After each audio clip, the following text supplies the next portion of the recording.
मैं policy maker से ये तर्क करूंगा कि देश के समस्त हिमालयन राज्यों में सबसे ज्यादा जंगल उत्तराखंड राज्य में क्यों काटे जा रहे हैं। 50,000 स्क्वायर मीटर जंगल उत्तराखंड राज्य में अगर रोज कटेगा तो राज्य छलनी होगा। और ये सिर्फ बोल देना कि ये क्लाइमेट चेंज के कारण ऐसा हो रहा है, मुझे लगता है ये बेमानी है और ये झूठ है। हमारा नेचुरल बर्थ रेट है वो तो अपनी जगह है ही है, लेकिन उसके अलावा जो बाकी राज्यों से भी जो आकर के यहाँ पर उत्तराखंड राज्य में जो लोग बस रहे हैं, निस्संदेह उसका भी एक बड़ा शेयर जाता है। हमें देहरादून को वाकई में जो है इसकी सूरत को बदलना है। आपके ने देहरादून की सूरत को बदलना है? देहरादून तो स्मार्ट है साहब, आपको फीलिंग नहीं आती स्मार्ट सिटी में घूमने की? दिल्ली, बंबई, कलकत्ता जैसे शहरों में 40% लोग साइकिल करते हैं और वॉक करते हैं अपने काम के लिए, जबकि उसकी तुलना में देहरादून में मात्र 5% लोग ही यहाँ पर पैदल चल रहे हैं। कई लोग इस गैरसैंण के मुद्दे पर जो है एकजुट होंगे। ये पॉलिटिकल पार्टीज को कोई ना कोई क्लियर स्टैंड लेना पड़ेगा, लेना भी चाहिए। और लेना भी चाहिए। 25 साल हो गए ना, हाँ या ना पे करिए ना भाई, जोड़ तोड़। अब ये जोड़ तोड़ की राजनीति, पैसे की राजनीति, धर्म की राजनीति और ये विकास और रोजगार और शिक्षा, ये सब तो अपनी जगह रहेंगे ही रहेंगे, लेकिन 27 के चुनाव में गैरसैंण एक प्रमुख मुद्दा बनकर के सामने उभरेगा। रिस्पना बिंदाल एलिवेटेड कॉरिडोर को और बनाने की बात हो रही है। इसके अलावा आपके पास ऑलरेडी 2 सड़कें हैं, आप एक रोपवे भी बना रहे हैं। आप अगर इस पूरे लैंडस्केप को समझें और देखें, जहां पर ये 5-6 सड़कें जो हैं एक साथ मसूरी जा रही हैं, असल में ये मसूरी नहीं है, इसके पीछे एक और बड़ा गेम है। 2017 में पलायन निवारण आयोग का गठन हुआ था और उनकी पहली रिपोर्ट अप्रैल 2018 में आई। 10 वर्ष के अंतराल में 5 लाख लोगों ने पलायन किए। उसके बाद जो उनकी दूसरी अंतरिम रिपोर्ट आई वो 2023 के शुरुआती समय में आई थी और वो 4 साल का पीरियड था। और उसमें ये जानकारी आई कि उन 4 सालों में 3,35,000 लोगों ने पलायन किया है। मुख्यमंत्री जी जोशीमठ गए और उन्होंने जोशीमठ की भूमि पर खड़े होकर के कहा कि हम यहाँ पर कैरिंग कैपेसिटी का आकलन कराएंगे। इस बात को बोले हुए 2.5 साल हो गए, आज तक वहां पर इसका आकलन नहीं हुआ। नमस्कार, आप देख रहे हैं देवभूमि डायलॉग का पॉडकास्ट। मैं हूं रमेश भट्ट। पॉडकास्ट में आज मेरे मेहमान हैं एसडीसी फाउंडेशन के फाउंडर अनूप नौटियाल जी। अनूप जी के बारे में मैं इतना कहना चाहूंगा कि उत्तराखंड से जुड़े जो बड़े मुद्दे हैं उन पे उनकी राय, उनके समाधान तारीफे काबिल हैं। वो हमेशा जिस भी प्रॉब्लम को सामने लेकर आते हैं उसके सॉल्यूशन पे भी वो ज़रूर बात करते हैं। आज जब वो हमारे देवभूमि डायलॉग के पॉडकास्ट के मंच पे हैं तो उत्तराखंड की जो बड़ी चुनौतियां हैं उन पे हम उनसे बात करेंगे। वो हमारे यहाँ जो डेमोग्राफिक चेंज हम जिसे कह रहे हैं, पहाड़ से प्लेन के बीच में, वो किस तरह से हो रहा है और उसे भविष्य में हमारे सामने क्या चैलेंजेस खड़े होंगे। दूसरा, क्योंकि उत्तराखंड का ज़्यादातर भूभाग जो है वो सिस्मिक जोन 4 और 5 में आता है, यानी हमारे लिए आने वाले समय में जो है वो डिज़ास्टर बहुत बड़ा चैलेंज होगा। उसको मिटिगेट करने के लिए हमारी तैयारी क्या होनी चाहिए। और तीसरा, एक सबसे बड़ा मुद्दा जो है कि उत्तराखंड के पास जो डेवलपमेंटल मॉडल है वो किस तरह का होना चाहिए। ये कुछ ऐसे ज़रूरी मुद्दे हैं जिस पर मुझे लगता है कि आप सार्वजनिक मंचों पर खुल के बहस होनी चाहिए और तर्कों के साथ हम कैसे इसका समाधान खोज पाएं, इस पे बात होनी चाहिए। अनूप जी, पहले तो बहुत धन्यवाद। थैंक यू सो मच, बहुत बहुत शुक्रिया, आपने इनवाइट किया। एक में शुरुआत जब हम बात ही कर रहे थे और आपसे चर्चा भी कर रहे थे, जो जनसांख्यिकी परिवर्तन है या संतुलन बिगड़ रहा हम जिसे कहते हैं, हम उसे धर्म के एंगल से देख रहे हैं। आपको लगता है धर्म से ज़्यादा हमें इस एंगल से देखना चाहिए कि बदलाव किस तरह का हो रहा है और हमारे सामने आने वाले समय में एक चुनौतियां किस तरह की खड़ी करेगा? पॉपुलेशन या डेमोग्राफिक चेंजेस का आप जिक्र कर रहे हैं। देखिए, मैं सबसे पहले सीधी बात ये कहूँ कि मैं जो आपसे बात आपके साथ में और दर्शकों के साथ में रखूंगा, जो भारत सरकार पॉपुलेशन या डेमोग्राफिक चेंज की बात करती है और उसका जो संदर्भ है वो पॉपुलेशन का साइज़ क्या है, एज स्ट्रक्चर क्या है, जो हमारे यंग हैं या एक एजिंग पॉपुलेशन है, हमारा सेक्स रेशियो क्या है, हमारे माइग्रेशन को क्या हो रहा है, हमारे अर्बनाइजेशन को क्या हो रहा है, तो मैं उस चश्मे से आज आपके साथ बात करना चाहूँगा, ना कि धामी जी के चश्मे से, जो कि डेमोग्राफिक चेंज, क्योंकि अब विशेष तौर पर उत्तराखंड राज्य में पिछले काफ़ी समय से ये डेमोग्राफिक चेंज की चर्चा हो रही है।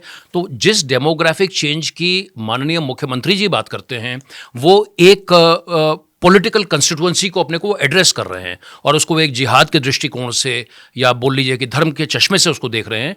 लेकिन जैसा मैंने कहा, और ये बात दोहराने लायक बड़ी महत्वपूर्ण है, कि भारत सरकार की डेमोग्राफी की क्या डेफिनेशन है, तो जिसको मैंने आपके साथ शेयर किया।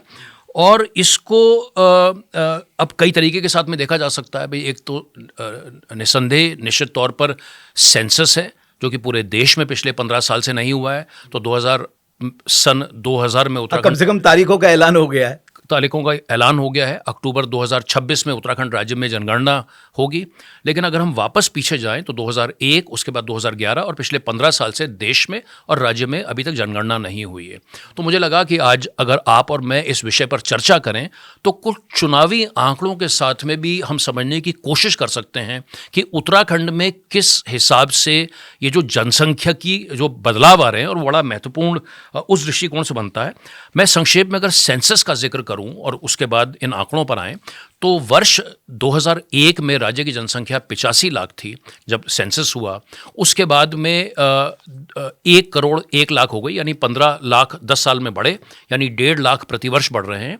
और आज की तारीख में जो अनुमानित जनसंख्या 1 करोड़ 30 लाख, मेरा अपना आकलन 1 करोड़ 30 लाख के आसपास है। 1 करोड़ 30 लाख पहुंच गया। 1 करोड़ 30 लाख पहुंच चुका है, मेरा अपना ये मानना है। तो पिछले 14-15 साल में अगर आप 30 लाख को देखते हैं तो लगभग 1,90,000 2,000। तो अगर अपनी मोटी मोटी बात को अगर मैं समराइज करूं तो जो पहला दशक था वहां पर प्रतिवर्ष 1,50,000 लोगों की वृद्धि उत्तराखंड राज्य में प्रतिवर्ष हो रही थी।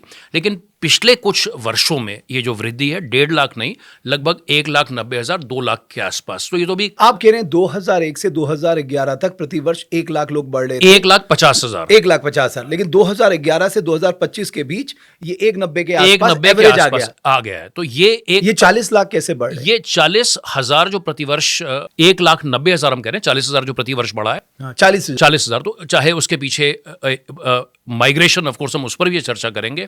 इसमें एक बहुत बड़ा कारण, ठीक है, एक तो जो हमारा नेचुरल बर्थ रेट है वो तो अपनी जगह है ही है, लेकिन उसके अलावा जो बाकी राज्यों से भी जो आकर के यहाँ पर उत्तराखंड राज्य में जो लोग बस रहे हैं, निस्संदेह उसका भी एक बड़ा शेयर जाता है। आज तक राज्य में कहीं पर कोई ऐसी पुख्ता जानकारी है, कोई स्टडी हमारे सामने नहीं आई है कि ये जो बड़ा बदलाव आया है ये किस कारणों से आया है। तो मैं वापस अगर मैं मुख्यमंत्री जी के पर जाऊं तो वो तो उसको एक, जैसा मैंने कहा, आप और मैं बात कर रहे हैं कि वो तो उसमें एक धार्मिक चश्मे से देख रहे हैं, लेकिन इसके कारण क्या है उस पर आज तक कोई तह पर नहीं आ पाया है। बट ये भी एक कारण है जिसपे निश्चित तौर पर एक कारण है।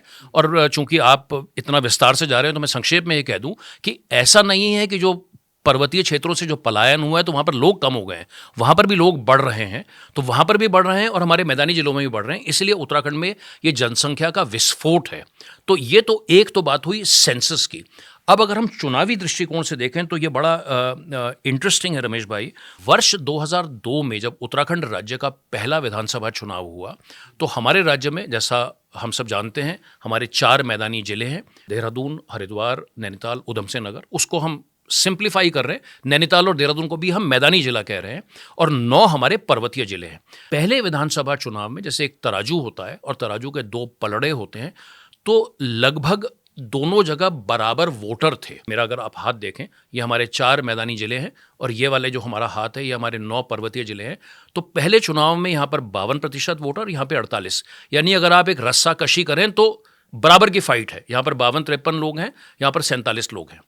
लेकिन पिछले 20 सालों में क्या चेंज हुआ, 2002 के बाद 2022 अगर हम एक सीधी बड़ी छलांग लगाएं तो यहाँ पर जो 52 लोग थे, 53 लोग थे, ये 60% हो चुका है। 2022 के चुनाव में उत्तराखंड राज्य के 60% वोटर हमारे इन 4 जिले नैनीताल, हरिद्वार, उधम सिंह नगर और देहरादून, इन 4 जिलों में थे, और बाकी जो हमारे 9 जिले हैं यहाँ पे।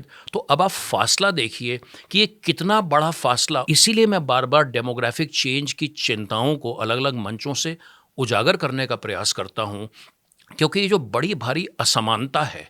बट ये तो दुनिया में हर जगह हो रहा है अनूप जी। हाँ, कोई कहेगा, कोई तर्कशास्त्री कहेगा ये तो दुनिया में हर जगह हो रहा है, हमारे यहाँ अलग कैसे है उत्तराखंड में? नहीं तो देखिए, वो तर्क अपनी जगह है, लेकिन कहीं ना कहीं पर इस बात को हमें स्वीकारना तो पड़ेगा कि ये जो असमानता की खाई है इसे हम कम से कम स्वीकारें तो सही। आज अगर हमारी सरकारें, हमारा सिस्टम और हमारा समाज भी अगर इन चीज़ों को लेकर के इस पर चर्चा करेगा, शायद कोई इसका कोई समाधान निकलेगा। लेकिन अगर हम इन मुद्दों के बारे में चर्चा भी नहीं करेंगे और इन बातों को पब्लिक डोमेन में भी नहीं लाएंगे, क्योंकि आज जो विमर्श उत्तराखंड में हो रहा है वो कुछ और हो रहा है। उस पे तो ये कहा जाएगा कि साहब क्योंकि तरक्की ज्यादा हुई है इन 4 जिलों में, हाँ। इन्वेस्टमेंट ज्यादा इन 4 जिलों में आए हैं, इंडस्ट्री ज्यादा इन 4 जिलों में लगी है, खेती योग्य भूमि ज्यादा इन 4 जिलों में है, education facilities, health facilities, infrastructure 4 जिलों में ज्यादा है, इसलिए लोगों ने यहाँ पर माइग्रेट किया। क्या हम इसी बात को लेकर के अगर हम इन्हीं तर्कों के आधार पर चलेंगे तो क्या उत्तराखंड का भविष्य आज तो 60% है, क्या कल उत्तराखंड चाहेगा कि 70%, 75%, 80% लोग यहाँ आ जाएं? तो जो पूरी जो राज्य बनाने की जो पूरी कवायद थी और जो पूरे राज्य का जो एक मूलभूत इसके अस्तित्व में आने का कारण था, उसी के ऊपर ही एक बहुत बड़ा सवालिया निशान लगता है। और आज अगर पहाड़ ही खाली हो जाएंगे तो वो जो पूरा उत्तराखंड और वो पूरी उत्तराखंडीय जिसको लेकर के, अगर आपकी बात भी करूं, जिसको लेकर के आपने और आपके जैसे सैकड़ों लोगों ने जो है अपना जीवन समर्पित कर दिया है, उस पर भी तो एक बहुत बड़ा प्रश्न चिन्ह लगता है। लेकिन वापस मैं अगर चुनावी आंकड़ों पर आऊं तो जैसा मैंने कहा, ये हमारे सामने कम से कम एक तस्वीर पेश करते हैं और इसी से फिर उपजते हुए कई सारे सवाल आते हैं।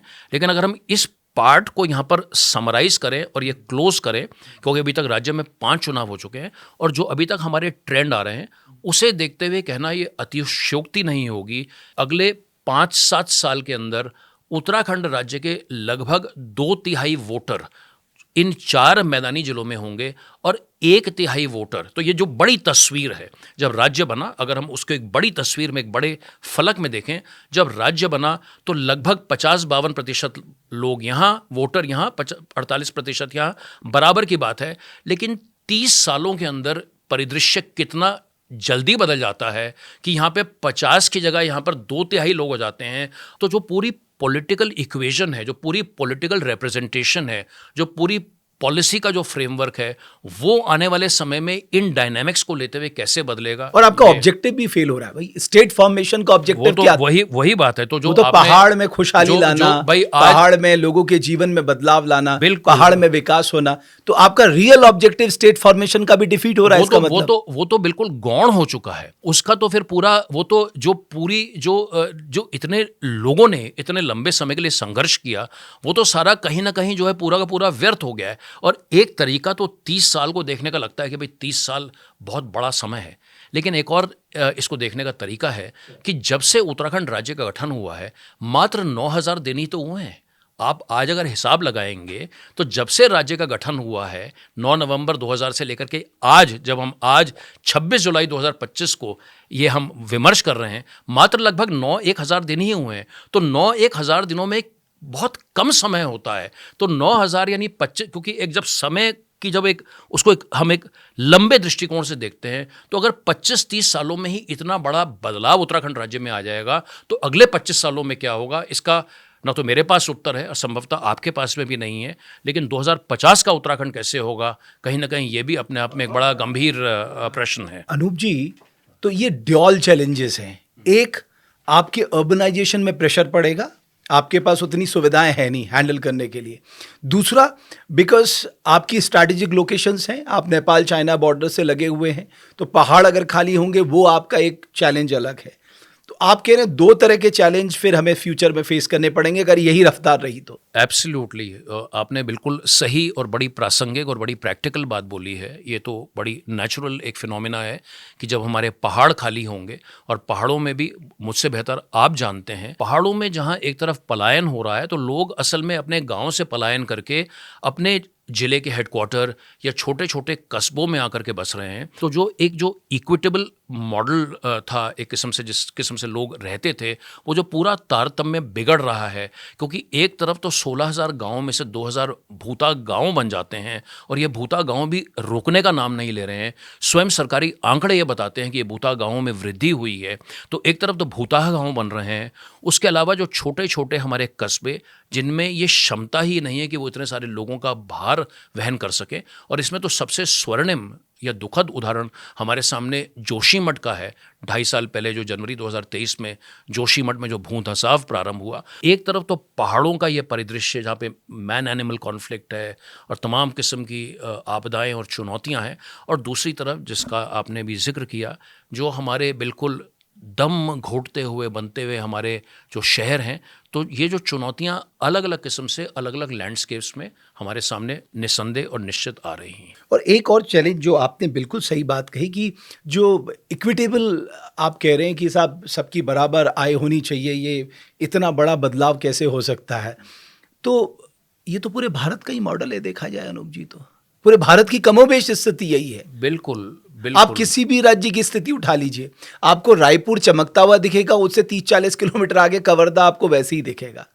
आप भोपाल का उदाहरण ले लीजिए, मतलब मैं देख रहा हूं कि जिस मॉडल का आप जिक्र कर रहे हैं, ज्यादातर स्टेट इसी तरह के मॉडल पे आगे बढ़ रहे हैं। मतलब उनके सामने जो मैंने कहा ना दोहरी चुनौती है, उस पर कोई ध्यान नहीं दे रहा है। आप बिल्कुल सही कह रहे हैं। देखिए वाकई ऑफ कोर्स पूरे देश में ही हम ये चीज़ देख रहे हैं, और आज जैसी जानकारियां भी आती हैं कि देश के 1% लोगों के पास में देश की 40% वेल्थ है। तो हो सकता है कि उत्तराखंड जैसे एक छोटे राज्य में तो शायद ये 1% में 50% वेल्थ का भी एक मॉडल हो सकता है। तो ये जो बढ़ती खाइयाँ हैं, चाहे वो मैदान पहाड़ की हों, जिलों के बीच में हों, और आपने अभी भोपाल और रायपुर का जिक्र किया, मेरे जहन में अचानक सरखेत को मुझे याद आ गई, जो कि घंटाघर देहरादून से मात्र 15 किलोमीटर दूर है। और उसकी याद मुझे एक आपदा के दृष्टिकोण से आई, क्योंकि जब हम पहाड़ों की आज बात कर रहे हैं, उत्तराखंड राज्य की बात कर रहे हैं, यहाँ की चुनौतियों की बात कर रहे हैं, तो यहाँ पर जो क्लाइमेट और क्लाइमेट से उपजते हुए जो डिज़ास्टर्स, जिनकी फ्रीक्वेंसी उत्तराखंड राज्य में पिछले 10 वर्षों में उनकी तीव्रता, उनकी फ्रीक्वेंसी और ज़्यादा बढ़ी है, ये भी अपने आप में एक बहुत बड़ी अब आप उसे चुनौती कहें, आप उसे वास्तविकता कहें। तो हम इसे नेचुरल डिजास्टर क्यों कहते हैं, हम इसे मैन मेड डिजास्टर क्यों नहीं कहते? देखिए है क्या कि सरकारें असल में जो डिस्कोर्स यूज़ करती हैं वो ऐसा करती हैं जो कि उनको सूट करता है। उदाहरण के तौर पर क्लाइमेट चेंज है। क्लाइमेट चेंज को ऐसे दिखाया जाता है कि भाई वो तो क्लाइमेट चेंज हो गया। एक तो है जो क्लाइमेट चेंज है कि भाई ठीक है, एक क्लाइमेट चेंज वहाँ पर हो रहा है, लेकिन जो दूसरी चीज़ है जिसे हम थोड़ा, अगर मैं तकनीकी शब्दों का प्रयोग करूँ, जिन्हें हम एंथ्रोपोजेनिक एक्टिविटीज़ या मैन मेड एक्टिविटीज़ कहते हैं, तो बहुत सारी ऐसी भी तो चीज़ें हैं जो कि मानव निर्मित है। हमारे जो तमाम किस्म के, चाहे वो प्रोजेक्ट्स हैं, चाहे वो टूरिज्म से रिलेटेड है, चाहे वो कंस्ट्रक्शन से रिलेटेड है, और उसी से जुड़ी हुई जो तमाम गतिविधियां हैं जो हमारी लोकल कंडीशंस को उनको डिसरप्ट कर रहा है। और यहाँ पे एक बड़ा उदाहरण मैं शेयर करना चाहूँगा आपके साथ में, जो जंगलों के कटान को लेकर के है। अब जब आप इतनी भारी संख्या में जंगलों को काटेंगे, उदाहरण के तौर पर जब से उत्तराखंड राज्य का गठन हुआ, और मैं वापस उस 9000 दिन के आंकड़े पर आना चाहूँगा क्योंकि मेरी बात को बहुत सरल बनाता है, कि जब से राज्य गठन हुआ तब से 45,000 हेक्टेयर जंगल उत्तराखंड का डेवलपमेंट एक्टिविटीज़ के लिए डाइवर्ट कर दिया गया। अब ठीक है, एक तरफ विकास भी बड़ा ज़रूरी है, लेकिन बड़ी सरल गणित ये है कि 45,000 हेक्टेयर को अगर आप 9000 दिनों से एक औसत लेंगे, तो आप ये कहेंगे कि प्रतिदिन पिछले 25 सालों में प्रतिदिन 5 हेक्टेयर जंगल जो है प्रदेश का कहीं ना कहीं साफ किया गया है विकास के नाम पर। अब 5 हेक्टेयर यानी 50,000 स्क्वायर मीटर। 50,000 स्क्वायर मीटर तो बहुत ज़्यादा होता है, 1 हेक्टेयर में तो 10,000 स्क्वायर मीटर होता है। तो अब आप स्वयं कल्पना करिए कि अगर 50,000 स्क्वायर मीटर जंगल को आप प्रतिदिन पिछले 25 सालों में उसको साफ कर रहे हैं, तो उससे राज्य पर क्या असर पड़ेगा। लेकिन पॉलिसी मेकर के सामने ये तर्क रखेंगे, वो कहेंगे साहब हमारे पास तो जमीन ही नहीं है, तो हम डेवलपमेंट कहाँ करें, हम घर कहाँ बनाएं, हम रोड कहाँ बनाएं, हम सीवरेज कहाँ बनाएं, हम बाकी इंफ्रास्ट्रक्चर कहाँ बनाएं, हमारे पास कुछ भी नहीं है। पॉलिसी मेकर से फिर मैं ये सवाल करूंगा कि ऐसा क्या कारण है कि हिमाचल प्रदेश, जिसका क्षेत्रफल उत्तराखंड राज्य से ज़्यादा बड़ा है, उस राज्य में हमारे राज्य की तुलना में हमसे 50% कम जंगल काटे जाते हैं। मैं पॉलिसी मेकर से ये तर्क करूंगा कि देश के समस्त हिमालयन राज्यों में सबसे ज़्यादा जंगल उत्तराखंड राज्य में क्यों काटे जा रहे हैं। उत्तराखंड राज्य को विकास की इतनी ज़्यादा क्यों भूख है कि प्रतिदिन जो है 5 हेक्टेयर जंगल काटा जाएगा। 5 हेक्टेयर जंगल यानी 50,000 स्क्वायर मीटर जंगल उत्तराखंड राज्य में अगर रोज कटेगा तो राज्य छलनी होगा, राज्य में आपदाओं का ग्राफ बढ़ेगा। और ये सिर्फ बोल देना कि यह क्लाइमेट चेंज के कारण ऐसा हो रहा है, मुझे लगता है ये बेमानी है और ये झूठ है।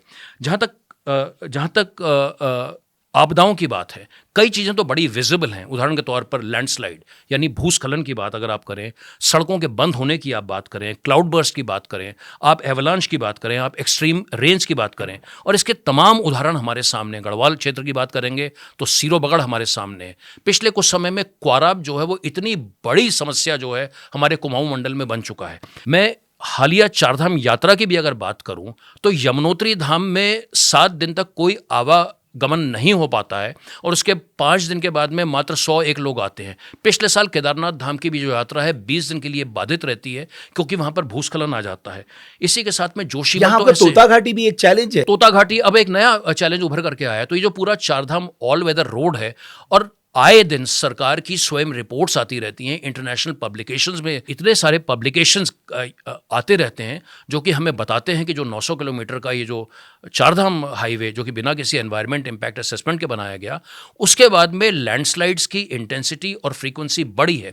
तो ये जो पूरा का पूरा जो हमारा जो डिज़ास्टर्स की जो हम बात कर रहे हैं, और ये तो देखिए रमेश भाई बड़ी बड़ी बातें हो गई। अब अगर एक किसान है जो निर्भर करता है कि भाई ठीक है अब ये सीज़न आएगा, मैं काश्तकार हूँ, मैं अपने सामान को बेच दूंगा, अगर वो सड़क बाधित हो जाती है तो वो अपना सामान नहीं भेज पाता है। तो इस तरीके से जो इकोनॉमिक लॉस हो रहा है या जो हमारी जो जीडीपी का जो लॉस हो रहा है उसको लेकर के कहीं कोई चर्चा नहीं है। और ये तो मैंने आपसे कहा कि जिन आपदाओं को हम देखते हैं, जिनके बारे में हम बात करते हैं, आने वाले समय में उत्तराखंड के लिए बड़ी जो चिंताएं और चुनौतियां, न सिर्फ उत्तराखंड के लिए, समस्त हिमालयन राज्यों के लिए, वो ग्लॉफ को लेकर यानी ग्लेशियर लेक आउटबर्स्ट फ्लड।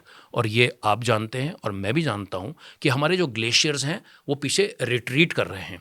जब हमारे ग्लेशियर्स पीछे जा रहे हैं तो वहाँ पे जो पूरा मोरेन का एक्यूमुलेशन हो रहा है, और पिछले 10-12 सालों में उत्तराखंड राज्य की जो 2 सबसे बड़ी त्रासदियाँ वो दोनों की दोनों ग्लॉफ के कारण हुई हैं। 2013 की चोराबाड़ी ग्लेशियर में केदारनाथ की आपदा, और उसके बाद में 7 फरवरी 2021 की जो चमोली जिले में, आप समझ ही गए हैं मैं किस आपदा का जिक्र कर रहा हूं, तो वो दोनों के दोनों ग्लॉफ के कारण, रैनी वाली है। तो रैनी तो एक गांव वहां पर हुआ, तो वो जो पूरा का पूरा जो एनटीपीसी और तमाम उनको जो लेकर के चला गया था। बट अरूप जी, मैं इसलिए आपसे कह रहा हूं, लोग कहेंगे ये तो विकास विरोधी व्यक्ति है, ये कैसी बातें कर रहा है। एक तरफ चीन को देखिए, वो कहाँ का अपने इंफ्रास्ट्रक्चर को ले गया है, वो बुलेट ट्रेन चला रहा है, वो फास्ट ट्रेन चला रहा है, उसने हिमालयन रीजन में अपनी ट्रेन पहुंचा दी है। और आप कह रहे हैं कि साहब सड़कें मत चौड़ी करिए, आप कह रहे हैं ट्रेन का इंफ्रास्ट्रक्चर मत बनाइए, आप कह रहे हैं ये मत करिए, तो लोग तो कहेंगे ये तो विकास विरोधी व्यक्ति है। नहीं, बट देखिए हमने ये कब कहा कि आप सड़क मत बनाइए, लेकिन आप सड़क जिस तरीके से बना रहे हैं आप सड़क वैसी मत बनाइए। सवाल तो यही उठ रहा है कि भाई हम किस टेक्निक से अपनी सड़कों को बना रहे हैं, बारूद का क्यों इस्तेमाल किया जा रहा है, क्या कोई बेहतर तकनीक नहीं हो सकती सड़क बनाने की? अब तो हमारे पास टीबीएम है, अब तो हमारे पास में ऐसी मशीन है, तो उस किस्म की मशीनों का क्यों नहीं इस्तेमाल होता है? तो चाहे वो सिलक्यारा टनल का हमारे सामने उदाहरण हो, जहाँ पर 17 दिन के लिए जो है पूरा पूरा टनल बैठ जाता है, और वहाँ पर तो स्वयं नितिन गडकरी जी भी इस बात को स्वीकारते हैं और कहते हैं कि भाई जिस तरीके से हमारी जो डीपीआर बन रही हैं, तो हमारी डीपीआर भी गलत तरीके के साथ में बन रही हैं, हमारा जो ज़मीनी क्रियान्वयन हो रहा है वो गलत तरीके के साथ में हो रहा है, हमारा कहीं पर कोई क्वालिटी कंट्रोल नहीं है, जो हमारे मलबे का या मक का जो डिस्पोजल है वो एक इररिस्पॉन्सिबल तरीके से हो रहा है। तो अगर कायदे से काम हो तो इतनी भारी भयंकर तबाही हमें देखने को नहीं आएगी। लेकिन आज की तारीख में उत्तराखंड के एक आम व्यक्ति, जो एक आम जनमानस है, उसके मन में ये वाली बात पिछले कुछ समय से बैठ चुकी है कि ये जितनी बड़ी परियोजनाएं आ रही हैं, ये लोगों से ज़्यादा फ़ायदा जो पूरी की पूरी जो हमारी जो पूरी व्यवस्था है, चाहे वो पॉलिटिकल नेक्सस है, अधिकारियों का नेक्सस है, उन्हें लाभ देने के लिए है। और ऐसे हमारे सामने बहुत सारे उदाहरण हैं। अभी आप ही के स्टूडियो में आते हुए जब मैं सहस्त्रधारा रोड से आ रहा था, तो आप बताइए ना, आपको यहाँ पर 2000 पेड़ काटने की क्या आवश्यकता थी? तो ऐसे जो कई हमारे सामने उदाहरण हैं। लोग कहते हैं अगर पेड़ नहीं कटते तो रोड चौड़ी नहीं होती। नहीं, पर उसको रोड को चौड़ी करने की क्या ज़रूरत थी? उस रोड को आपने चौड़ा क्यों किया? उस रोड को आपने मसूरी के नाम पर चौड़ा किया। फिर एक वो नई बात हम शुरू कर देंगे। नहीं, तो आपकी गाड़ियां रोज बढ़ रही हैं, आपकी पॉपुलेशन रोज बढ़ रही है, आपके सड़कों में दबाव ज्यादा है। तो आप क्योंकि क्या यही मॉडल चाहते हैं कि खाली सड़कों पर गाड़ियां ही बढ़ती रहें? आज देश के 10% से कम लोगों के पास में गाड़ियां हैं। आज की तारीख में भी दिल्ली में अगर शहर की बात करूं, मैं देहरादून की बात नहीं कर रहा हूं, दिल्ली जैसे शहर में आज भी डाउन टू अर्थ जो कि एक बड़ी प्रतिष्ठित मैगजीन है, उसका एक देश के 40 शहरों का एक सर्वे हुआ जो हमें यह बताता है कि दिल्ली, बंबई, कलकत्ता जैसे शहरों में 40% से ज़्यादा लोग जो है साइकिल करते हैं और वॉक करते हैं अपने काम के लिए, जबकि उसकी तुलना में देहरादून में मात्र 5% लोग ही यहाँ पर पैदल चल रहे हैं। देहरादून शहर इन 40 शहरों की फहरिस्त में गोवा के बाद में, गोवा राज्य है, तो इन 40 शहरों की फहरिस्त में देहरादून सबसे ज़्यादा टू व्हीलर और फोर व्हीलर की जो प्राइवेट ओनरशिप है। तो क्या हम एक ऐसा मॉडल चाहते हैं कि हर व्यक्ति जो है देहरादून में कार लेके चले? क्योंकि आप तो फिर कितनी सड़कों को चौड़ी करते फिरेंगे। बिल्कुल ठीक कहा आपने, ये पॉलिसी फेलियर है ना। आपने प्लान ही नहीं किया कि आपको पब्लिक ट्रांसपोर्ट का क्या इंफ्रास्ट्रक्चर चाहिए था। देखिए, पब्लिक ट्रांसपोर्ट दुनिया के जितने विकसित देश हैं और हमारे स्वयं अपने देश में आज इस बात को स्वीकार कर लिया गया है कि अगर हम इस मोबिलिटी की जो बात कर रहे हैं, मोबिलिटी का जो रामबाण है वो मल्टी मोडल ट्रांसपोर्ट है, जिसका अर्थ public transport plus walking plus cycling है। तो हमें इस मॉडल पर चलना है। इसी के साथ में एक कॉन्सेप्ट जिसे हम कहते हैं कि इंड्यूस्ड डिमांड का कहते हैं, कि जहाँ पर भी सड़कों को चौड़ा किया जाता है वो 2 या 3 साल के अंदर वहाँ पर जो क्योंकि पहली बात तो क्या है, वो खाली कार चलाने वाले को फ़ायदा देता है, और वहाँ पर क्या होता है कि ट्रैफिक 2-3 साल में ही करीबन 30% बढ़ जाता है। और मैं स्वयं प्रदेश के मुख्य सचिव के बयान आए दिन अखबारों में पढ़ता रहता हूँ, जहाँ पर वो खुद इस बात को लेकर के उन्हें खीज होती है कि जहाँ जहाँ पर भी हमने सड़कें चौड़ी करी, उन सड़कों को चौड़ी करने का कोई फ़ायदा ही नहीं हुआ, क्योंकि वहाँ पर इंक्रोचमेंट हो गया। तो ये अपने आप में बड़े गंभीर। इंक्रोचमेंट भी मिली भगत से होता है, कोई वैसे नहीं होता। इंक्रोचमेंट भी तो कहीं ना कहीं उसमें भी एक पूरा का पूरा कॉकस है। लेकिन जो आप और हम जो आपदा की बात कर रहे थे और वहाँ से हम सैसदारा रोड पर आ गए, तो जो हम इकोनॉमिक लॉस की जो हम बात कर रहे हैं उसका देखिए, ठीक है, एक क्लाइमेट है, एक डिजास्टर है, उसके कॉन्सिक्वेंसेस क्या हैं? तो नेचुरली भाई उसका एक इकोनॉमिक लॉस है, आपका माइग्रेशन उसका एक बहुत बड़ा कारण है। उसके अलावा आपके जो मैन एनिमल कॉन्फ्लिक्ट्स हमारे राज्य में बढ़ रहे हैं, सोसाइटल डिस्टर्बेंस हो रहा है। आज भी हम उत्तराखंड राज्य में अपने डिस्कोर्स में mental health, alcoholism, drug abuse, trafficking जैसे इश्यूज़ को इन इश्यू से जोड़ करके नहीं देख रहे हैं। और मेरा अपना मानना है कि आने वाले समय में, क्योंकि आज 25 साल के उत्तराखंड में हम अलग अलग श्रेणियों की बात करते हैं, हम ये कहते हैं कि हमारे प्रदेश में पलायन रोज़गार या शिक्षा या स्वास्थ्य के कारण हो रहा है, लेकिन आने वाले वर्षों में आप देखेंगे कि क्लाइमेट एंड डिज़ास्टर माइग्रेंट्स नाम की एक नई श्रेणी आएगी। आज भी 25 सालों में उत्तराखंड में कई लोगों ने, हज़ारों लोगों ने अपने अपने पैतृक गांवों से माइग्रेट जरूर किया होगा। बिल्कुल किया, अभी भी कर रहे हैं लोग, लेकिन उसका कहीं उस तरीके का डॉक्यूमेंटेशन नहीं है। जब हमें मालूम है कि हमारा एक इकोलॉजिकली फ्रेजाइल सेस्मिक जोन 4 और 5 में आने वाला प्रदेश है, और अभी तो हमने अर्थक्वेक की बात ही नहीं करी है, तो एक हमारा बहुत बड़ा सौभाग्य रहा है कि पिछले क्योंकि ये तो देखिए एक प्राकृतिक, एक तो ये तो एक जियोलॉजिकल है, ये तो एनर्जी है, तो एनर्जी जो स्टोर हो रखी है उसमें तो आना ही है बाहर।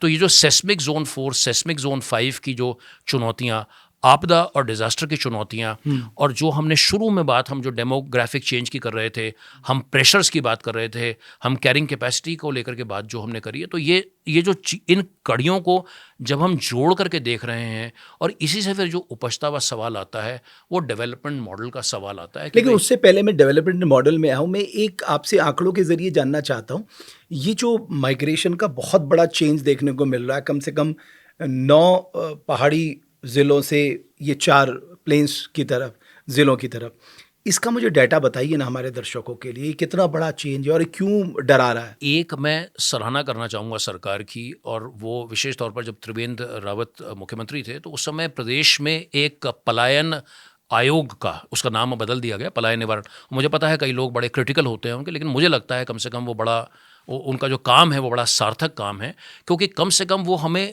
एक जानकारी हमारे सामने ला रहे हैं उन्हीं के माध्यम से। क्योंकि अगस्त 2017 में पलायन निवारण आयोग का गठन हुआ था और उनकी पहली रिपोर्ट अप्रैल 2018 में आई थी। तो पहली रिपोर्ट में हमें ये बताया गया 2008 से लेके 2018 यानी 10 वर्ष के अंतराल में हमारे सामने जानकारी ये आई कि प्रदेश में 5 लाख लोगों ने माइग्रेट किया। तो ये एक पुख्ता आंकड़ा 5 लाख लोगों का आया।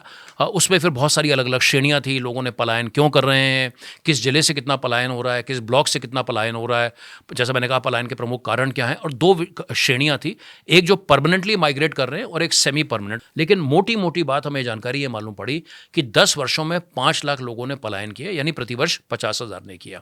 उसके बाद जो उनकी दूसरी अंतरिम रिपोर्ट आई वो 2023 के शुरुआती समय में आई थी, और वो 4 साल का पीरियड था, 2018 से लेकर 2022 तक। और उसमें ये जानकारी आई कि उन 4 सालों में 3,35,000 लोगों ने पलायन किया है। 3,35,000 को अगर आप उसको 4 से डिवाइड करेंगे तो वो 80,000 से ज़्यादा आता है।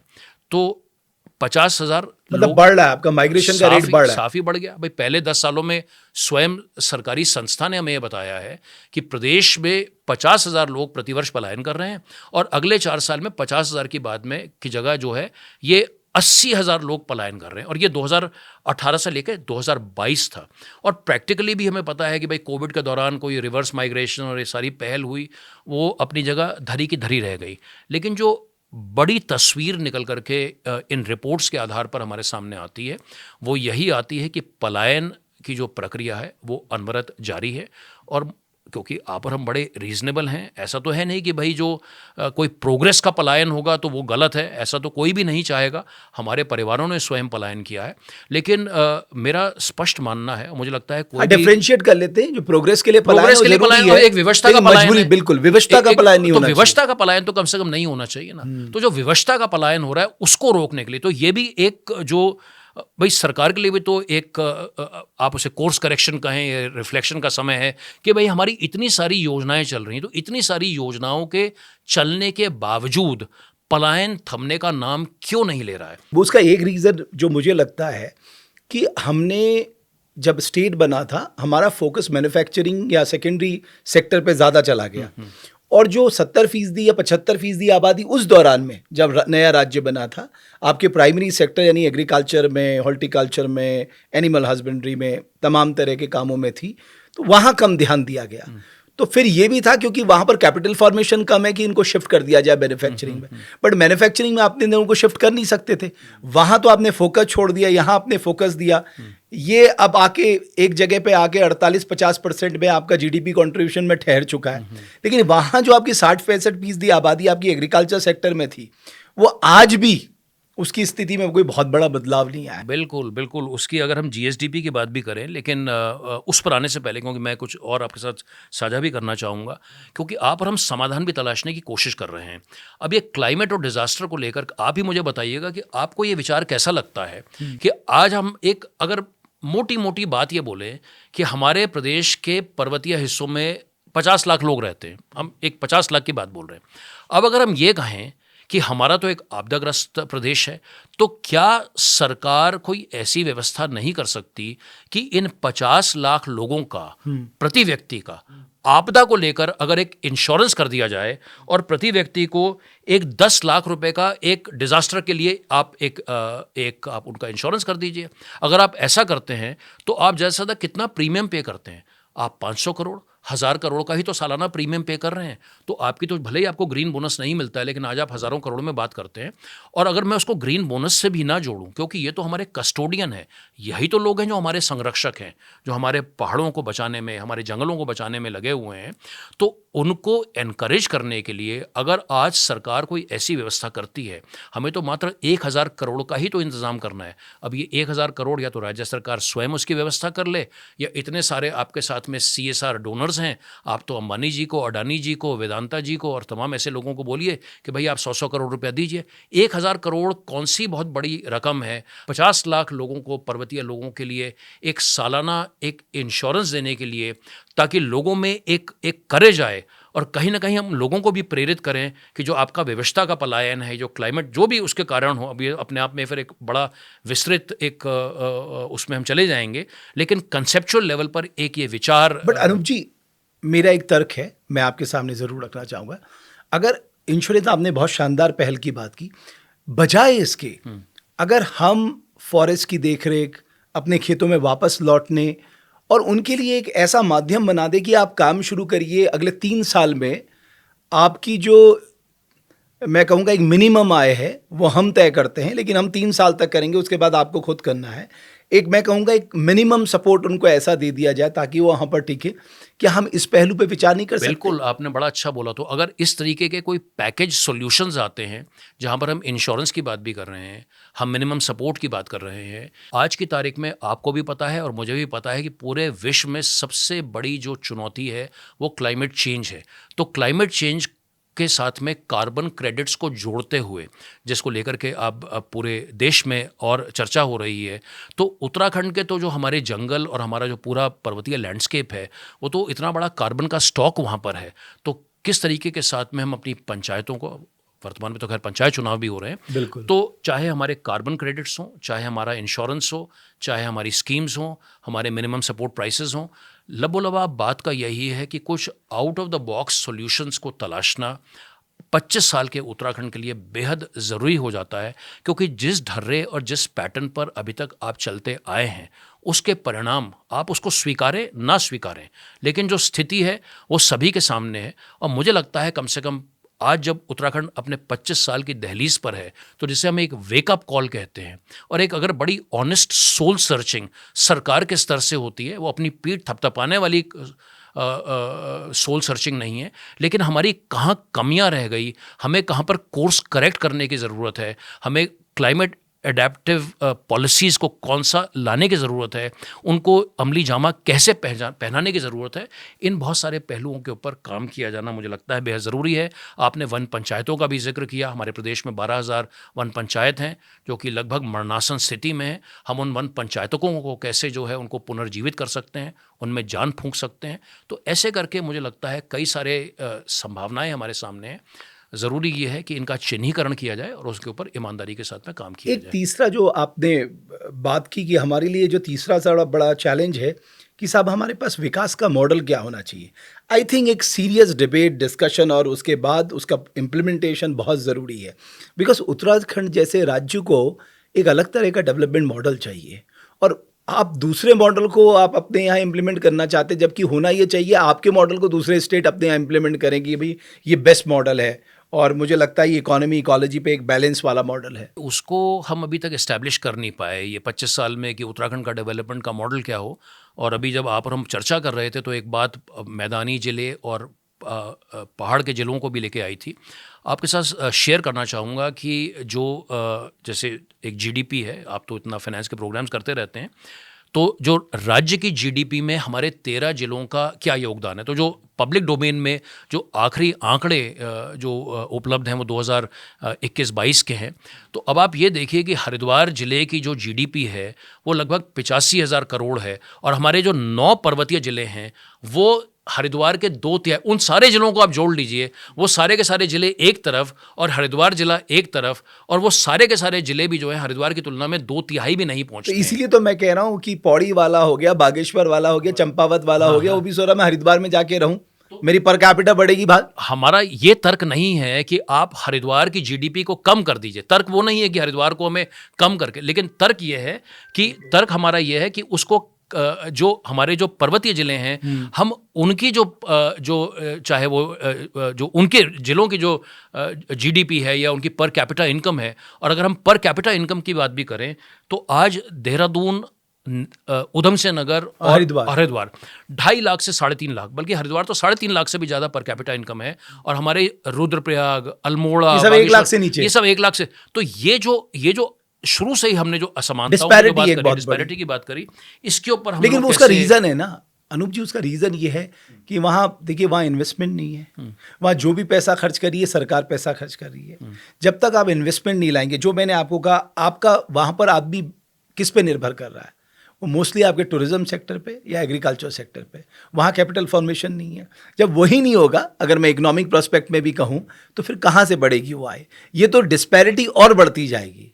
क्योंकि आज भी अगर आप जो इंडस्ट्रियल समिट हुआ है उसमें भी मैं देख रहा था, जो प्रपोजल्स हैं वो ज़्यादातर इन 3 डिस्ट्रिक्टों से ही जुड़े हुए प्रपोजल हैं। ये रियलिटी है, ये उत्तराखंड की इकोनॉमिक रियलिटी, उत्तराखंड की डेवलपमेंट की रियलिटी है। वो रियली में डेवलपमेंट का मॉडल क्या हो, किस तरीके के साथ में जो हमारे जो विशेष तौर पर जो हमारे पर्वतीय ज़िले हैं, जो वहाँ पर रहने वाले लोग हैं, हम उनकी आय कैसे बढ़ा सकते हैं।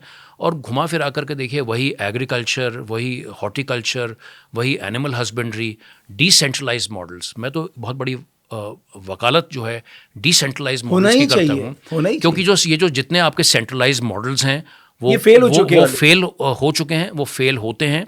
तो हमारे को डिसेंट्रलाइज्ड मॉडल्स को सामने लाने की ज़रूरत है। देखिए ना आप, 73-74 कॉन्स्टिट्यूशनल अमेंडमेंट का मकसद क्या था? बिल्कुल यही था ना कि हम अपनी गवर्नेंस को डिसेंट्रलाइज करें।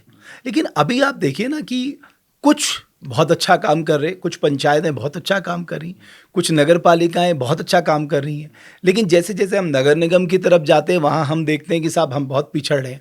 लेकिन अनूप जी, मेरा एक सवाल रहता है, हम हर प्रॉब्लम के पीछे सरकार के पीछे भागते हैं, या सरकार को कोसते हैं, या सरकार को 10 बातें सुनाते हैं।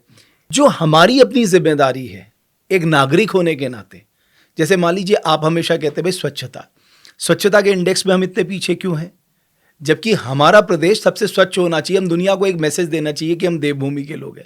हमारे यहाँ इतनी गंदगी है, तो हम अपनी जिम्मेदारी कब समझेंगे? आपको लगता है कि इस पे भी मंथन होना चाहिए कि साहब एक उत्तराखंडी को ये सोचना पड़ेगा मेरा प्रदेश है, इसको कैसे साफ सुथरा रखना है, मेरी जिम्मेदारी है। देखिए, जब हम स्वच्छता की बात करते हैं तो ये तो खैर क्लियर है कि बिना पब्लिक पार्टिसिपेशन के कोई भी पॉलिसी जो है वो सक्सेसफुल नहीं हो सकती है।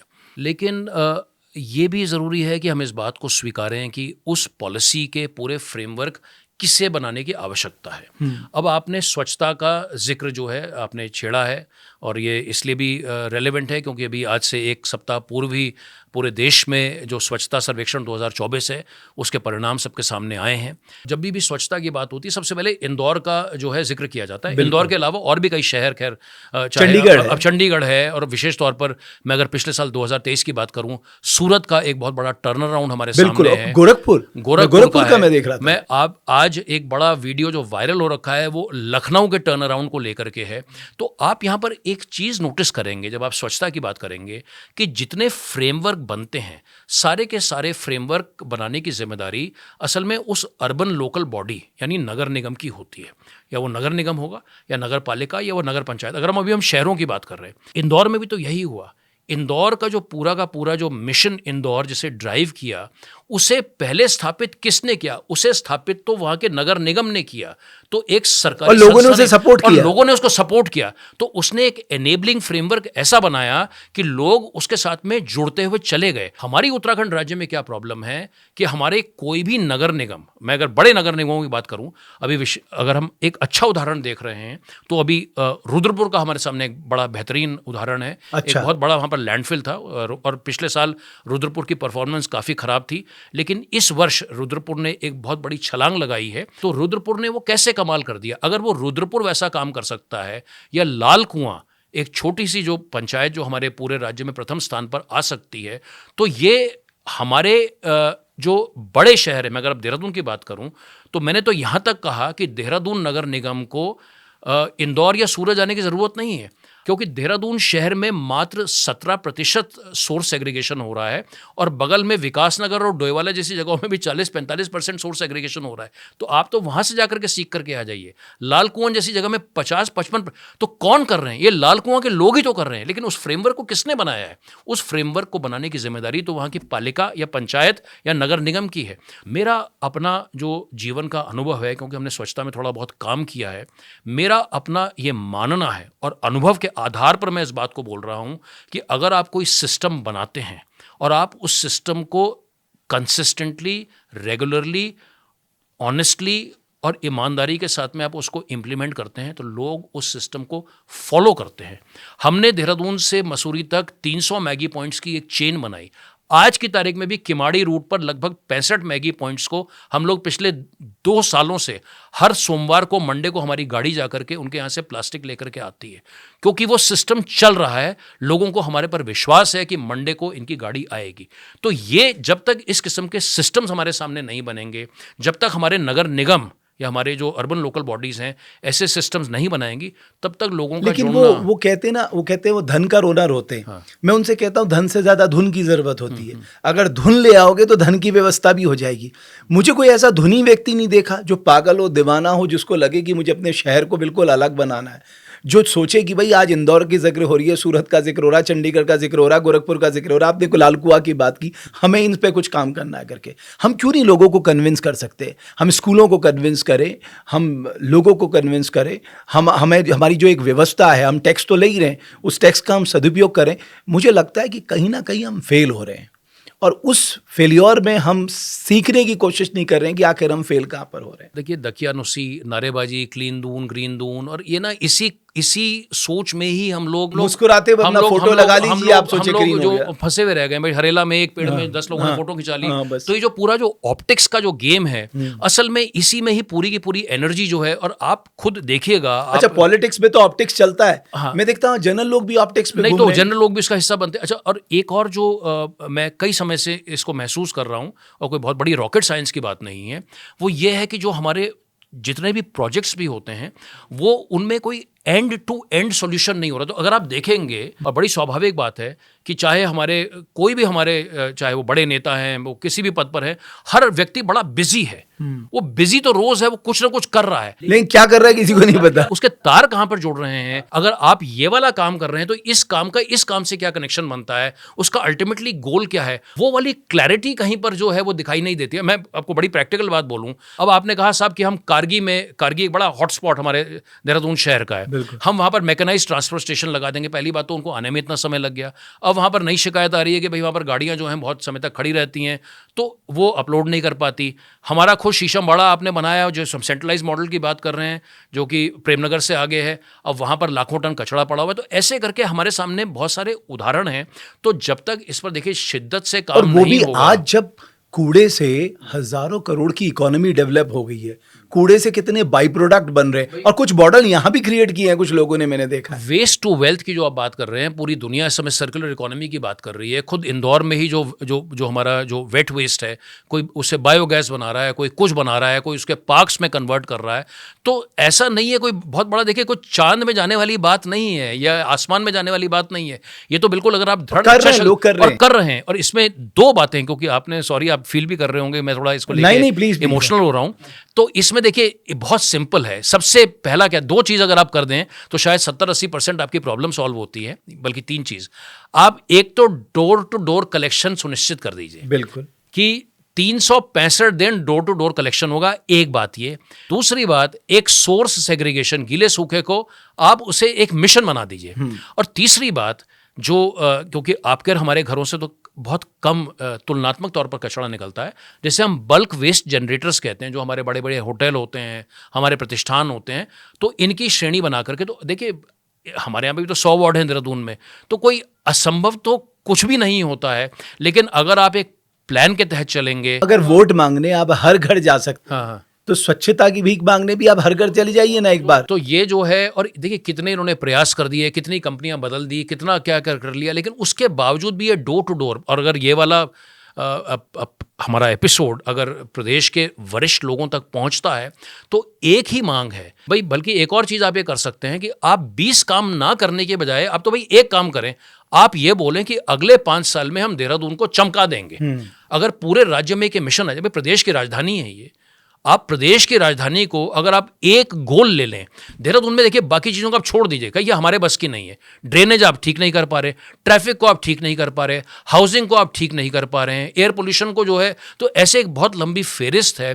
तो आप अगर एक मिशन पकड़ लें कि हमें देहरादून को वाकई में जो है इसकी सूरत को बदलना है, तो जब आप अगर उसमें सफल होंगे तो इनमें से भी कई चीजें, मैं आपसे सहमत नहीं हूँ। आप कह रहे देहरादून की सूरत को बदलना है।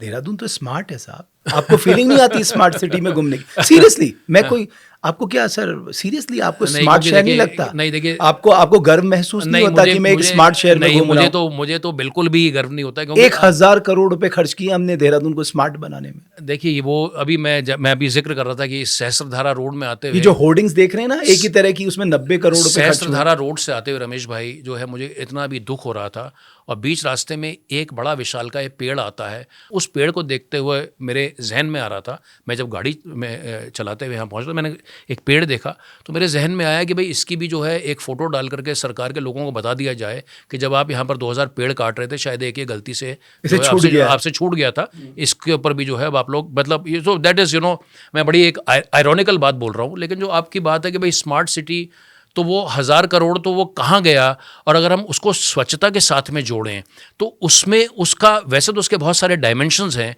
लेकिन उससे हमारे शहर की स्वच्छता को भी क्या फ़ायदा हुआ। और जब हम स्वच्छता की बात कर रहे हैं, अगर हम देहरादून से भी आगे बढ़ते हुए जाएं, हमारे यहाँ पे तो 100 निकाय आते हैं। एक बात मैं और इसमें लेकर के बोलना चाहूँगा आपके साथ में देखिए, कचड़े को लेकर के क्या है कि कचड़े को लेकर के हमारे देश में 6 अलग अलग किस्म के कचड़े हैं। 6 अलग अलग किस्म के कचड़ों के कानूनों को नोटिफाई किया गया है। Solid waste, plastic waste, e waste, biomedical waste, hazardous waste और ई वेस्ट, तो ऐसे करके हमारी 6 कैटेगरीज हो गई। तो आपने देखिए 6 कैटेगरीज कर ली। अब अगर आप जोग्राफिकल स्प्रेड की बात करें तो सभी प्रदेशों में और हमारे प्रदेश में आपकी अर्बन लोकल बॉडीज़ हैं, आपकी पंचायत हैं, आपके जंगल हैं, आपके मंदिर हैं, आपके टूरिस्ट स्पॉट्स हैं। और अब जो तीसरी बात आती है, आपके मुख्यमंत्री, शहरी विकास मंत्री, वो तो खैर पिछले बहुत समय से नहीं है, मुख्यमंत्री जी ही वो दायित्व संभाल रहे हैं, चीफ सेक्रेटरी, डीएम, कमिश्नर्स, तो ये भी एक बड़ी लंबी फेरिस्त है। अब आप मेरा इशारा समझ गए होंगे कि कितना कॉम्प्लेक्स लैंडस्केप है कि हम 6 अलग अलग कचड़े के कानूनों के बारे में बात कर रहे हैं, हम अलग अलग जोग्राफिकल बाउंड्रीज़ की बात कर रहे हैं जिनका मैनेजमेंट अलग अलग संस्थाएं करती हैं, और हम अलग अलग अधिकारियों की पॉलिटिकल और ब्यूरोक्रेटिक बात कर रहे हैं। अब इस लैंडस्केप को आप कैसे नेविगेट करेंगे? जो वर्तमान व्यवस्था है, ये असंभव है कि ये उत्तराखंड की स्वच्छता की तस्वीर को बदल सके। ये आप एक हल्के लहजे में कहा जाता है कि आप मुझसे आप स्टैम्प पेपर पे लिखवा लीजिए, ये संभव ही नहीं है। तो आपको वंस अगेन कुछ ना कुछ आउट ऑफ द बॉक्स तरीके के साथ में सोचना पड़ेगा। तो क्या कोई ऐसा मैकेनिज्म बन सकता है कि हम इस कचरा प्रबंधन की तमाम पूर्ण व्यवस्था को लेकर के, जिस तरीके से हमने एक पलायन निवारण आयोग बनाया, क्या हम एक कचरा प्रबंधन आयोग बना सकते हैं? लेकिन इस आयोग में किसी अपने रिटायर्ड नौकरशाह को या अपनी पार्टी के किसी व्यक्ति को बिठाना नहीं है, लेकिन आप किसी प्रोफेशनल्स को वहाँ बिठाएं जो कि इसके पूरे लैंडस्केप को समझे। आपको और मुझे दोनों को पता है कि हमारे प्रदेश में प्रतिवर्ष लगभग 10-1 करोड़ श्रद्धालु और पर्यटक आ रहे हैं, तो टूरिस्ट के द्वारा अभी अब कांवड़ का देख लीजिए ना। अब कांवड़ का एग्जाम्पल आपके सामने है, लेकिन आपको ये विचार कैसा लगा रमेश भाई, ये जो पूरी कॉम्प्लेक्सिटी है वेस्ट मैनेजमेंट को लेकर के? देखिए सर, हम देवभूमि के वासी हैं, है ना। हमारी एक इमेज है दुनिया में, भारत में, जो लोग हमारे यहाँ आते हैं। और सबसे दिलचस्प बात बताऊं सर, आप सोचिए 4 धाम में जितने भी लोग आते हैं वो कचरा फेंक के जाते हैं, जो भी करते हैं, अल्टीमेटली वो जो माइन्यूट प्लास्टिक है, माइक्रो प्लास्टिक्स है, वो कहाँ जा रहा है? वो उसी पानी से बह के हमारे शरीर के अंदर तो जा रहा है। बिल्कुल। मैं आपको एक एग्जांपल देता हूँ, कमिटमेंट की बात होती है। हम जो आप हमेशा, मैं कहता हूँ, आप जिक्र करते सिंगल यूज प्लास्टिक, कौन सी ताकत आपको रोक रही है उसके प्रोडक्शन को खत्म करने के लिए? खत्म करिए उसका प्रोडक्शन, जब आपको पता है वो इतना नुकसान पहुंचा रहा है। नैनीताल में मैंने देखा वहाँ यूज़ नहीं होता। नैनीताल ने अपने आप को इस तरह से बनाया कि वहाँ मैं जब कॉलेज के ज़माने से देखता था, वो पेपर में जो भी देना होता था पेपर में देते थे, वरना आप अपने घर से बैग ले जाइए। वहाँ के लोगों को आदत पड़ गई, हम बाकी लोगों को क्यों नहीं आदत डाल सकते? देखिए, पॉलिटिकल विल पावर जब तक नहीं होगी, उदाहरण के तौर पर हिमाचल प्रदेश, वैसे तो देखिए प्लास्टिक की तो एक ग्लोबल इश्यू है, उसके बावजूद भी अगर हम कुछ इंस्पायरिंग एग्जांपल्स को देखें तो अगर हम अपने पड़ोसी राज्य हिमाचल को देखें, हिमाचल में पिछले कई सालों से वहाँ पर जो पॉलीथीन के बैग हैं वो बैन्ड हैं। आपने उत्तराखंड राज्य में ही नैनीताल का उदाहरण दिया। इसी के साथ में आज से कुछ वर्ष पूर्व सिक्किम ने जो सिक्किम तो एक्सेलेंट मॉडल है। सिक्किम ने जो मुझे लगता है हम हिमाचल का एग्जाम्पल लेते हैं, बट मैं ज़्यादा प्रभावित सिक्किम से हूँ सर, और सिक्किम से मैं बहुत प्रभावित हूँ। और उसकी पर कैपिटा इनकम देख लीजिए, उसका बैलेंस इन इकोनॉमी देख लीजिए सर। और कम से कम सर उन्होंने प्लान किया सर अपने स्टेट को, आप सोचिए ना कि ऑर्गेनिक स्टेट बनाना है। बिल्कुल। दे स्टार्टेड फ्रॉम 2004 और 2016 में वो एक डेजिग्नेटेड स्टेट बन गया। तो उन्होंने देखिए छोटी बोतल, वो भी तो एक टूरिस्ट फ्रेंडली स्टेट है, उन्होंने भी तो छोटी पानी की बोतल बैन कर दी। तो जब तक घुमा फिरा करके अंततः गत्वा बात वही आती है कि आप कौन से out of the box decisions लेने के लिए तैयार हैं, लेकिन ये खाली बोल देने भर से कि हम बोतल बैन कर देंगे, उससे कुछ नहीं होने वाला है। आपको जो उसका फिर भाई, आप अगर पानी विकल्प लाना पड़ेगा, आप क्या विकल्प ला रहे हैं उसका?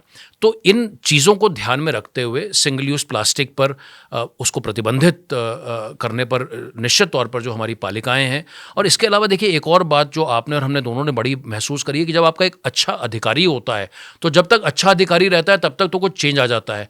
तो हमारी जो इंस्टीट्यूशनल मेमोरी है वो बड़ी शॉर्ट होती है, तो ये भी एक बड़ा महत्वपूर्ण बनता है कि जो भी हमारी बेस्ट प्रैक्टिसेस हैं वो हमारे सिस्टम के अंदर इनग्रेन्ड होनी चाहिए, बिल्कुल। ताकि अगर अधिकारी का ट्रांसफर भी होता है वो चलती रहे। तो वो जो चीज़ है वो इररिस्पेक्टिव ऑफ इंडिविजुअल जो है उसको कंटिन्यू किया जाना बेहद ज़रूरी है। तो ये स्वच्छता को लेकर के जैसा आपने कहा, और अगर हम उस बात को देखें तो जब तक मुझे और लगता सर ये है आपकी इकोनॉमी में कंट्रीब्यूट करता है, नॉट बिकॉज आप उसके कूड़े कचरे से पैसे कमा रहे, अगर स्वच्छता रहेगी हम हेल्दी रहेंगे, हमारा आउट ऑफ पॉकेट एक्सपेंडिचर कम होगा, हम बीमार कम पड़ेंगे। अगर बीमार हम कब पड़ेंगे, हमारा हेल्थ का बजट कम होगा, आप उसको कहीं और खर्च कर सकते हैं। बिल्कुल। और आप इंदौर का देखिए, इंदौर में तो प्रॉपर्टी के रेट्स इसलिए बढ़ गए क्योंकि वहाँ पे जो शहर है वो साफ हो गया। और मैं स्वयं इंदौर में कुछ समय पहले था, और इंदौर के लोगों में जिन टैक्सी ड्राइवर्स और ऑटो ड्राइवर्स के साथ में बैठा, तो जिससे रैली में जो ओनरशिप की बात आप एग्जैक्टली वो भी जो शुरुआत जो आपने कहा कि भाई हम सारी बात सरकार पर डाल रहे हैं, लेकिन ये सिस्टम देखिए आप और मैं नहीं बना सकते। आप और मैं उस सिस्टम के पार्टिसिपेंट्स हो सकते हैं, लेकिन उसको ड्राइव करने के लिए, उसकी विजनिंग को लेकर के, उसको जमीन पे उसको लागू करने के लिए तो देखिए अब जैसे सिस्टम को ही मैंने लाना प्राइम पड़ेगा। मिनिस्टर मोदी ने जब ये स्वच्छ भारत अभियान शुरू किया, कुछ नहीं भी तो लोगों के अंदर एक भाव आया स्वच्छता को लेकर, बिल्कुल। इस पे कोई दुनिया, ये सबसे महत्वपूर्ण बात है। लेकिन जो स्टेट को रोल अदा करना चाहिए वो स्टेट नहीं कर रहे हैं। मैं देख रहा हूँ स्टेट हमेशा कहता है सेंटर, लेकिन स्टेट को जो अपना रोल अदा करना चाहिए, मैं हमेशा देखता हूँ स्टेट पीछे रह जाते हैं। जितने भी स्टेट है, मैं केवल उत्तराखंड के बारे में बात नहीं कर रहा, मैं क्योंकि पार्लियामेंट में इतने साल काम किया हूं तो मैं इन चीज़ों से अच्छी तरह वाकिफ हूँ। तो स्टेट को जो रिजल्ट देना चाहिए वो स्टेट नहीं दे पा रहे। सर एक और मुद्दा जो मैं आपसे जानना चाहता हूँ, आप कैरिंग कैपेसिटी में बड़ा अच्छा काम कर रहे हैं, जो हमारी धारण क्षमता है, मुझे तो बड़ी चिंता होती है कि जिस तरह से शहरों का अनियंत्रित विकास हो रहा है, और मैं क्योंकि भीमताल से आता हूँ और भीमताल के पहाड़ों में मैं देख रहा हूँ कि सब मकान के मकान, जो स्रोत हम स्कूल से जाते थे, जो स्रोत में पानी पीते थे, वो तक सूख गए। मुझे बड़ी चिंता होती है कि एक दिन जिस लेक के चलते लोग वहाँ रहे वो लेक ही सूख जाएगी, तो सारी इकोनॉमी खत्म हो जाएगी। तो आपको क्या लगता है इसका सोल्यूशन क्या हो सकता है? मतलब किस तरह से हमें आगे बढ़ना चाहिए? हम कैसे अलाउ कर रहे हैं कि बाहर के लोग आके बड़ा पैसा खर्च कर रहे हैं? हमें ऐसी इकोनॉमी को नहीं आगे बढ़ाना है कि जहाँ पर अल्टीमेटली जो हमारा ऑब्जेक्टिव है वही हम हार जाएं, वही हमारा डिफीट हो जाए। कैरिंग कैपेसिटी तो उसका जो फंडामेंटल प्रिंसिपल है वो रेगुलेशन को लेकर के, और कहीं ना कहीं तो देखिए आपको सख्ती करनी पड़ेगी, तो उसकी मूलभूत सोच या अवधारणा ही पूरी कैरिंग कैपेसिटी किसको लेकर के है। और जब हम कैरिंग कैपेसिटी को उत्तराखंड के हालिया गतिविधियों से, इतिहास से जोड़ के देखते हैं, तो ये जो शब्द पहली बार उत्तराखंड में प्रचलित हुआ वो जोशीमठ 2023 से प्रचलित हुआ।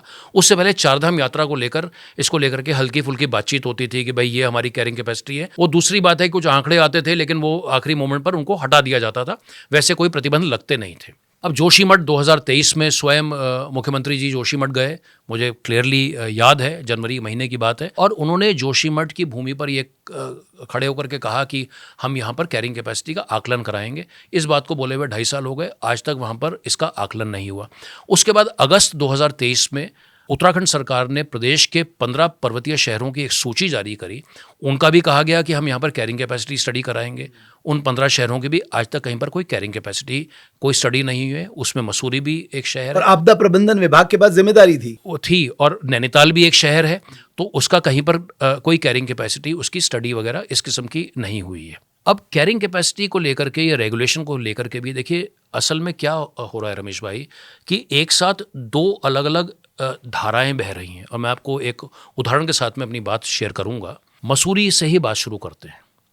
अब मसूरी में एक तरफ तो हमारे क्योंकि नए पर्यटन सचिव आए हैं, तो उनकी जो संभवतः पहली बैठक जो उन्होंने करी, वो उन्होंने मसूरी के होटल एसोसिएशन के साथ में एक वृहद बैठक करी। उसकी मीडिया में भी बड़ी कवरेज हुई, और वहाँ पर यह चिंतन मनन हुआ कि हम मसूरी को किस तरीके के साथ में वहाँ पर हम लोगों का रजिस्ट्रेशन कराएंगे। रजिस्ट्रेशन का अर्थ ही रेगुलेशन होता है, रेगुलेशन का अर्थ ही कैरिंग कैपेसिटी होता है। तो ये तो क्लियर है कि भाई इसी के पीछे तो एक मूल है कि हम जान पाएं कि भाई कितने लोग हमारे यहाँ पर आ रहे हैं, तो आप उसे कहीं ना कहीं रेगुलेट करना चाहते हैं। तो एक तरफ तो ये धारा चल रही है। अब दूसरी धारा देखिए, दूसरी धारा जो है वो बड़ी महत्वपूर्ण उत्तराखंड राज्य के लिए कंस्ट्रक्शन और इंफ्रास्ट्रक्चर डेवलपमेंट से जुड़ी हुई है। एक तरफ तो रेगुलेशन की बात हो गई, अब दूसरी तरफ जो है हम इस बात का बहुत ज़ोर से प्रचार प्रसार कर रहे हैं कि आने वाले समय में आप दिल्ली से देहरादून 2.5 घंटे में पहुंच जाएंगे। बट फिर वहां से आपका मैं वो वीडियो देख रहा था जो आपने डीएम साहब से भी ये सवाल किया कि साहब जो इधर तो हम पहुंच जाएंगे आसर रोड यहाँ से में, यहाँ क्या? अब यहाँ से आप आगे कहाँ जाएंगे? तो यहाँ से उदाहरण के तौर पर अब आप ये कह रहे हैं कि भाई अब आप एक और जो है 12 किलोमीटर का मोहकमपुर तक का एक एलिवेटेड कॉरिडोर बनाएंगे। उसके अलावा सहस्त्रधारा रोड के आप 2000 पेड़ जो है उन्हें पहले ही साफ कर चुके हैं। अब एक रिस्पना बिंदाल एलिवेटेड कॉरिडोर को और बनाने की बात हो रही है। आप स्मार्ट सिटी के 1000 करोड़ की बात कर रहे थे, ये 6000 करोड़ का एक project Rispana Bindal elevated corridor का है। ये 26 किलोमीटर, रिस्पना पे 11 किलोमीटर, बिंदाल नदी पर 15 किलोमीटर। इसी के साथ में आसा रोडी से एक सड़क कटते हुए सुद्धो वाला जाते हुए और वहां से होती हुई जाएगी। इसके अलावा आपके पास ऑलरेडी 2 सड़कें हैं, आप एक रोपवे भी बना रहे हैं। तो आप अगर इस पूरे लैंडस्केप को समझें और देखें, जहां पर ये 5-6 सड़कें जो हैं एक साथ मसूरी जा रही हैं, तो एक तरफ तो हम रेगुलेट करने की बात कर रहे हैं और दूसरी तरफ जो है हम 5-6 सड़कें और रोपवे और तमाम क्या चीज़ें लेके जा रहे हैं। मैं इस बात को लेकर के आश्वस्त होने लग गया हूं कि असल में ये मसूरी नहीं है, इसके पीछे एक और बड़ा गेम है। और इसके पीछे जो बड़ा गेम है, मसूरी तो बलि का बकरा है। मसूरी के नाम पर 6,000, 10,000, 20,000 करोड़ के प्रोजेक्ट आ रहे हैं। तो ये 10,000, 15,000, 20,000 करोड़ के प्रोजेक्ट आएंगे तो इससे लाभ किसको मिलेगा? तो क्या हम अपने शहरों को बलि का बकरा बनने देंगे? केदारनाथ जी में 7 किलोमीटर की, 6 किलोमीटर की सुरंग बनाई जा रही है। उस लैंडस्केप में, मैं जियोलॉजिस्ट नहीं हूं लेकिन मैं एक चिंतनशील नागरिक हूं, अपने इर्द गिर्द जब हम इतने बड़े लैंडस्लाइड होते हुए देख रहे हैं तो क्या केदारनाथ धाम में हमें एक और टनल की आवश्यकता है? हमारी पहले एक सड़क थी, उसके बाद में हमने 4 धाम ऑल वेदर हाईवे बना दिया, हमारी रेल वहाँ जा रही है, केदारनाथ जी जाने के लिए हमारे पास रोपवे भी होगा। तो ये जो सारे प्रोजेक्ट्स आ रहे हैं, ये किसके लिए आ रहे हैं? क्या ये मसूरी के लिए आ रहे हैं, ये केदारनाथ जी के लिए आ रहे हैं, या किसी और कारणों से आ रहे हैं? तो ये अपने आप में मुझे लगता है आज की तारीख में उत्तराखंड राज्य के लिए और यहाँ पर रहने वाले लोगों के लिए एक बड़ा महत्वपूर्ण, तमाम सवालों की फेरिस्त में, जिसमें गैरसैंण भी एक बड़ा प्रमुख सवाल है, उसी लंबी फेरिस्त में कम से कम फोरफ्रंट में आया है। गैरसैंण फोरफ्रंट में आया, उस पर भी अगर आप मौका देंगे तो उस पर भी आप देखिए, ये मुझे लगता है कि ये हाई टाइम है, हमें फैसला करना चाहिए। वो फैसला गैरसैंण के पक्ष में भी हो सकता है, वो ये हो सकता है कि साहब क्योंकि गैरसैंण में हमारे लिए मुमकिन नहीं है, इसलिए हम देहरादून को ही परमानेंट राजधानी बनाएंगे। लेकिन आपको लगता है अनूप जी कम से कम डिसीजन लेना चाहिए? 25 साल में हम एक डिसीजन नहीं ले पा रहे हैं कि हमारी राजधानी कहाँ बनेगी। अब 1000, 1200, 1500 करोड़ रुपए आप गैरसैंण में खर्च कर चुके हैं। जरूरी नहीं है एक्यूरेट डाटा हो भाई, इससे कभी ऐसे लगभग इतना है। देहरादून में आप एक अलग जगह लैंड तलाश रहे हैं कि साहब हम यहाँ अपनी विधानसभा बनाएंगे, तो आप 2-2 जगह पैसे क्यों खर्च कर रहे हैं? इस स्टेट को समर और विंटर नहीं चाहिए साहब, आप एक परमानेंट राजधानी बना लीजिए। वहां आपने इतना 1000 करोड़ रुपए सिर्फ इसलिए लगा दिया कि कई नेताओं, मतलब आप सोचिए कि आप साल में कितने दिन जा रहे हैं? आप हंसेंगे, साल में हमारे हाउस कितने दिन चलते हैं? 15 दिन। 15 दिन में कितना आप वहां पर जा रहे हैं? 2-3 दिन है, 2-3 दिन, चौथे दिन आपको ठंड लग जाएगी, है ना? और फिर आप आ जाएंगे। तो इतना बड़ा जो इंफ्रास्ट्रक्चर आपने जनता के टैक्स के पैसे का इतना पैसा वहां पर खड़ा कर दिया, उसका तो सदुपयोग ही नहीं हो रहा है। वहां प्लास्टर झड़ने लग गया, वहां धीरे धीरे आप देखिएगा उसका क्या हाल हो जाएगा। तो फिर आप मुझे बताइए ना, इस पैसे को खर्च करने के बाद वो अकाउंटेबिलिटी किसकी है कि उसका सदुपयोग हो? गैरसैंण पर आने से पहले एक बात और, कैरिंग कैपेसिटी को लेकर वो बात पूरी नहीं हुई है।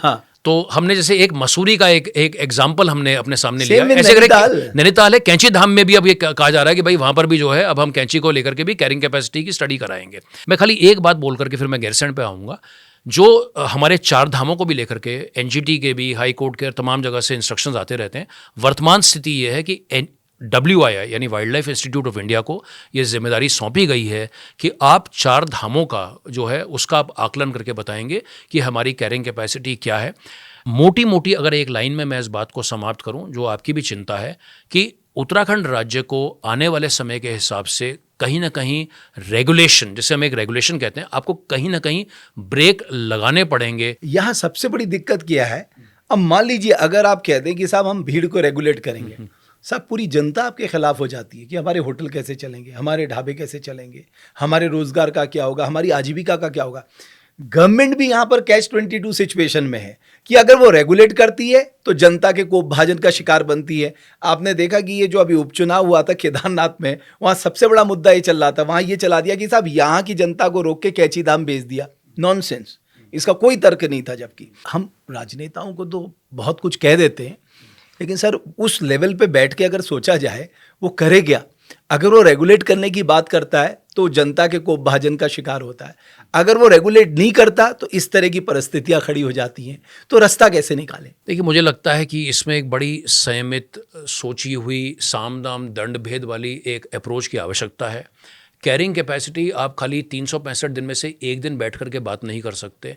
हमारे जितने हितधारक हैं और जितने स्टेक होल्डर्स हैं, उत्तराखंड के लोग, चाहे वो व्यापार भी करते हैं, वो बड़े रीजनेबल लोग हैं, और विशेष तौर पर जो पहाड़ के लोग हैं उनके साथ में बैठने की ज़रूरत है।